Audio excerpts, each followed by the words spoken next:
त्याला नमस्कार म्हणतात. भगवंताच्या लक्षात आलं याला अहंकार झालेला आहे. माझ्या ताई दादांनो, तुम्हाला एखादी वस्तू मिळाली, एखादी गोष्ट मिळाली, एखादं पद मिळालं, एखादी ज्ञानाची गोष्ट तुम्हाला मिळाली, तुम्हाला सौंदर्य भेटलं, तर काडीचा देखील अहंकार करू नका. तुम्हाला जर असं वाटत असेल आम्हाला मिळालेली वस्तू ही कायम आमच्याकडे राहावी, मग ते पद असू द्या, ते संपत्ती असू द्या, तो मान असू द्या, ते ज्ञान असू द्या, तुम्हाला मिळालेलं ज्ञान, धन, मान, पद, प्रतिष्ठा ही कायम तुमच्या नावी खाती जमा राहावी असं जर वाटत असेल तर त्या गोष्टीचा अहंकार करू नका, नम्र राहायला शिका. आणि जर तुम्ही नम्रता धारण केली तर तुम्हाला मिळालेलं पद, तुम्हाला प्राप्त झालेली संपत्ती, तुम्हाला मिळालेला मान कोणीच काढून घेऊ शकत नाही, तो कायम तुमच्या जवळ राहणार. पण ती वस्तू जर आपल्याला सोडून गेली तर समजावं त्याला कारण आपला अहंकार आहे. कुठल्याच गोष्टीचा अहंकार करायचा नाही, कुठल्याच गोष्टीचा. देवाला सगळं चालतं पण अहंकार त्याला जमत नाही. आणि जे अहंकार सोडून माणसं जगतात ना, ती माणसं या समाजामध्ये कायम स्वतःचं स्थान ठेवतात, कायम. मी याच्यावर बोलते, तुम्हाला जरा थोडंसं माझ्या बोलण्याकडे लक्ष द्या. समुद्र माहिती आहे ना, समुद्र, समुद्राच्या पत्न्यांची नावं काय? झोपल्या काका. समुद्राच्या पत्न्यांची नावं काय? गंगा, यमुना, सरस्वती, नर्मदा, सिंधू, कावेरी या समुद्राच्या पत्न्या आहेत. या पावसाळ्यात खूप खवळतात आणि आपल्या पतीला भेटायला जातात, समुद्राला भेटायला जातात. समुद्र त्यांचा पती. बरं, भेटायला जाताना रिकाम्या हातानं जात नाहीत, काही ना काही भेट वस्तू घेऊन जातात. कोणाची घरं, कोणाची गुरं, कोणाची ढोरं, पर्वत, दगड, धोंडे, नारळाची बाग, आंब्याचं बन, जे जमेल ते घेऊन जातात.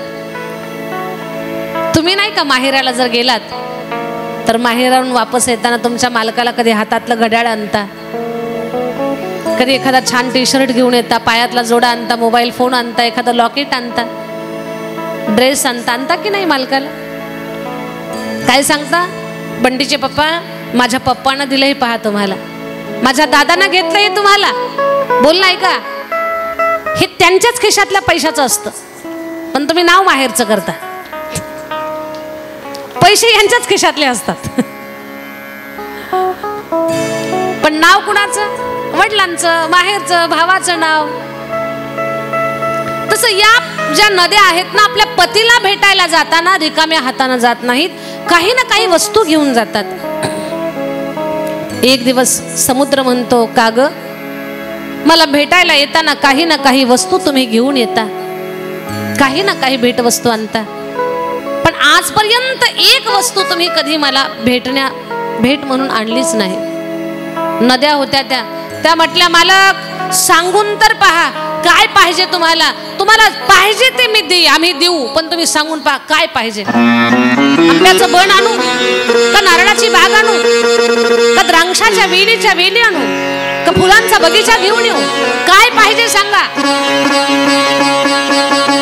समुद्र काय म्हटलं असेल? आंब्याची बाग नको, नारळाचं बन नको, कुणाची घरं नको, कुणाची गुरं नको, तुमच्याच पात्रामध्ये एक छोटा लव्हाळा असतो ना, तो लव्हाळा घेऊन ये. ते काय बोलल्या? आम्हाला मोठी मोठी झाडं सांगा, उंच उंच पहाड सांगा, एका मिनिटात घेऊन येतो, पण लव्हाळा आणणं काय आमच्या जण शक्य नाही का. तो लव्हाळा असा आहे, आम्ही शांत असले की निवांत असतो, आम्ही खवळलो की तो मुंडी खाली घालतो, आणि आम्ही शांत झालो की तुराकडून उभा राहतो. त्याला नम्र होता येतंय, म्हणून त्याची जागा कायम आहे, त्याची जागा आम्ही सुद्धा हलवू शकत नाही. याच्यातून आपण शिकायचंय. आपल्याला देवानं जे काही धन दिलंय, जे काही पद दिलंय, समाजामध्ये मान दिला, सन्मान दिला, तो कायम आपल्या खात्यावर जमा राहावा, कायम समाजामध्ये आपलं स्थान राहावं. याच्यासाठी नम्रता धारण करा.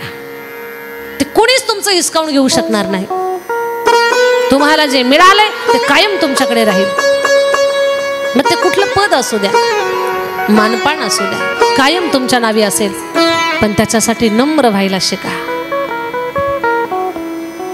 माझ्या ताई दादांनो, सतराजी चुकला, इथं चुकला येतो. काय चूक केली त्यानं? त्याला ते सोनं देणारा मणी मिळाला की त्याला वाटलं श्रीकृष्णासारखी सोन्याची नगरी आता मी पण उभी करू शकतो. अहंकार झाला त्या गोष्टीचा त्याला. आणि अहंकारामुळे ती गोष्ट त्याच्याजवळ टिकत नाही. आता पुढे काय घडतंय पहा. सतराजितानं मणी घेतला, देवाला नमस्कार नाही केला, केला तर केला असा अहंकारानं नमस्कार केला. भगवान म्हणतात, सतराजिता तुमच्याकडे हा जो मणी हा सूर्य भगवंतानं दिला. म्हणे हो भगवान, या मण्याची दिव्यता आहे का? एका दिवसाला 8 भार सोनं देतो अशी वस्तू तुमच्याकडे सुद्धा नाही. देवालाच बोलायला लागला. तर तो विश्वाचा मालक आहे, त्याच्याकडे काय कमी आहे? हजारो सूर्य त्याच्या नेत्रामध्ये बसलेले आहेत. पण हा सतराजित म्हणतोय की माझ्याकडे आहे, तुमच्याकडे नाही. भगवान म्हणतात, बरोबर आहे तुझं सतराजित, पण तुझ्याकडे जे आहे ना ती गोष्ट जपून ठेव. आणि दुसरी गोष्ट, तुझ्या तपस्येनं तुझ्या साधनेनं तुला तो मणी मिळालाय, त्याच्यापासून तुला रोज 8 भार सोनं मिळणार आहे. तुझ्या उंचीच्या 8 पट सोनं. मिळालेल्या धनाचा थोडासा जनसेवेसाठी वापर कर. कौतुक करा या सगळ्या आयोजक मंडळीचं. देवानं धन दिलंय, पण धनाचा वापर समाज सेवेसाठी, भक्तीसाठी, उपासनेसाठी, सत्कर्मासाठी ही सगळी मंडळी एकत्र आली. अगोदर स्वतःच्या खिशातलं काही धन खर्च केलंय. तुमच्या सगळ्यांकडनं थोडा थोडा खारीचा वाटा काय असेल सहभाग आपल्या सगळ्यांचा. धनाचा चांगला वापर करताय म्हणून या सगळ्या आयोजकांसाठी एकदा टाळी वाजवूयात आपण. कारण एवढी मोठी व्यवस्था धनाशिवाय होऊ शकत नाही. आणि धन मिळालंय, पण खर्च करण्यासाठी मन सुद्धा तेवढं मोठं असावं लागतं. या सगळ्या मंडळीचं कौतुक. बोलला ऐका.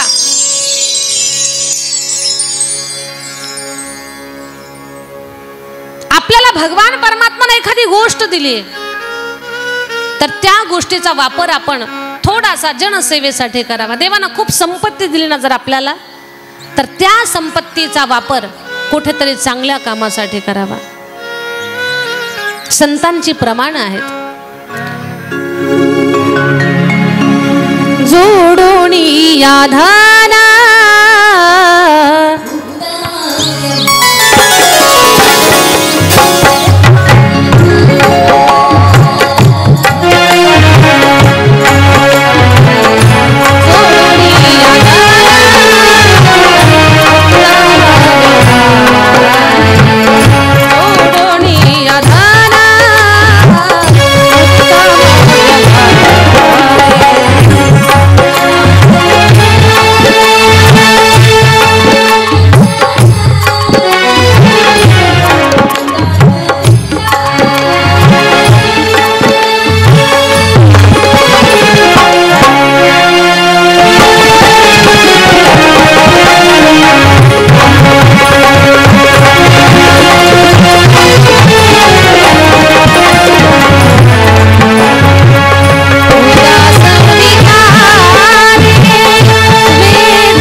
उदास विचारे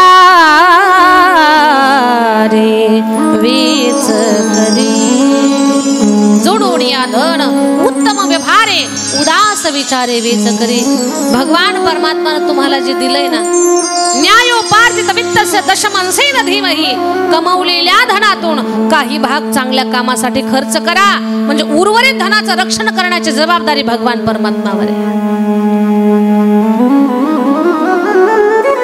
तुम्हाला वाटत असेल आम्ही आमचा पैसा बँकेत सुरक्षित ठेवलाय, वाटत असेल आपल्याला आम्ही आमचं धन घरामध्ये सुरक्षित ठेवलंय, ते असुरक्षित आहे. त्या धनातून काही भाग धर्म कार्यासाठी खर्च करा, बाकी उर्वरित संपत्तीचं रक्षण करण्याची जबाबदारी त्याच्यावर आहे. आणि तो जेवढी काळजी घेऊ शकतो तेवढी आपण घेऊ शकत नाही. समजावून सांगितले सत्राजिताला, सत्राजिता आपल्याला जे मिळालंय ना ते आपण वाटावं. सेवितो हा रस वाटितो आणि का देत जावं, दिल्यानं वाढतं, कमी होत नाही, देत जावं. सत्राजित म्हटलं तपस्या मी केली आणि याची फळं मी लोकांना का देऊ, नाही देणार. तसं नाही सत्राजिता, वाटलं तर त्याचा प्रसाद होत असतो आणि जवळच ठेवलं तर त्याचा विषाद होत असतो. विषाद म्हणजे विष. विषाद होऊ देऊ नका, प्रसाद बनवा त्याचा प्रसाद. सत्राजिताला पटलं नाही. सत्राजित हो हो म्हणून तिथून निघून गेला. त्यानं त्याच्या देवघरामध्ये तो मणी ठेवला. देवघरात मणी ठेवला खरा, आणि सांगितलं की हा मणी जोपर्यंत आपल्या जवळ आहे तोपर्यंत आपल्या जीवनात काहीही अरिष्ट होणार नाही, सगळं काही चांगलं घडेल. आणि हा मणी दिवसाला 8 भार सोनं आहे देणार आहे, म्हणून या मण्याची थट्टा विटंबना मस्करी काही घडणार नाही याची काळजी घ्या. सत्राजिताचा छोटा भाऊ, त्याचं नाव प्रसेन. त्या प्रसेनानं काय केलं, न सांगताच नजर चुकवून तो मणी उचलला, गळ्यात घातला. कारण सगळ्याच माणसांची वृत्ती सारखी नसते. भले एका आईच्या पोटी 4 भावंड जन्माला येऊ द्या, प्रत्येकाचा स्वभाव आणि गुणधर्म वेगळे वेगळे असतात. कोणी खूप सज्जन असतं तर कोणी खूप दुर्जन असतं. त्यात आईचा दोष नसतो, जन्माला येणाऱ्याच्या भाग्याचा विषय असतो. तो प्रसन्न थोडासा विचित्र होता. न सांगताच मणी गळ्यामध्ये घातला आणि शिकार करायला गेला. आता वस्तू तर चांगली आहे, पण त्यानं चांगल्या वस्तूचा उपयोग वाईट गोष्टीसाठी करतोय. याच्यातून आपण शिकायचंय. काही लोक गळ्यात माळ घालतात आणि दाखवतात आम्ही माळकरी आहे, पण चुकीची कामं करतात. तुमची अजिबात सुट्टी होणार नाही, त्याची शिक्षा तुम्हाला मिळाल्याशिवाय राहणार नाही. जर चांगल्या गोष्टीचा वस्तूचा वापर वाईट कामासाठी करत असाल तर तुम्हाला माफी नाहीये. तुम्ही खूप मोठ्या दंडाचे मानकरी आहात. मग खूप मोठा दंड मिळेल तुम्हाला, सुट्टी होणार नाही तुमची. काही लोक भाळाला चंदनाचा टिळा लावतात आणि खूप शुद्ध असल्याचं दाखवतात आणि पाप कर्म करतात. अशा चुकीच्या गोष्टी कधी जीवनामध्ये करायच्या नाही, कधीच करायच्या. बोल नाही का,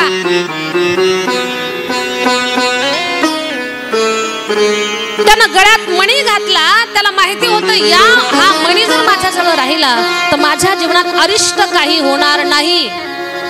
मान्य काही चुकीचं घडणार नाही, पण त्या मण्याच्या माध्यमातून तो पापकर्म करतोय. शिकार करणं काय पुण्याचं काम आहे? ज्या ज्या राजांनी शिकार करण्याचं काम केलं त्या लोकांच्या जीवनात किती संकट आली याचा अभ्यास केला आपण कधी?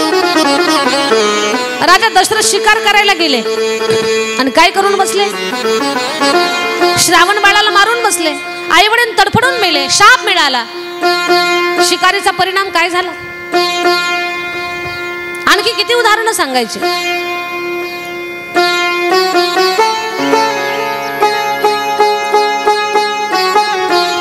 हाही शिकार करण्यासाठी त्याचा वापर करतोय, पण गेला शिकार करायला आणि स्वतः शिकार झाला वाघाचा.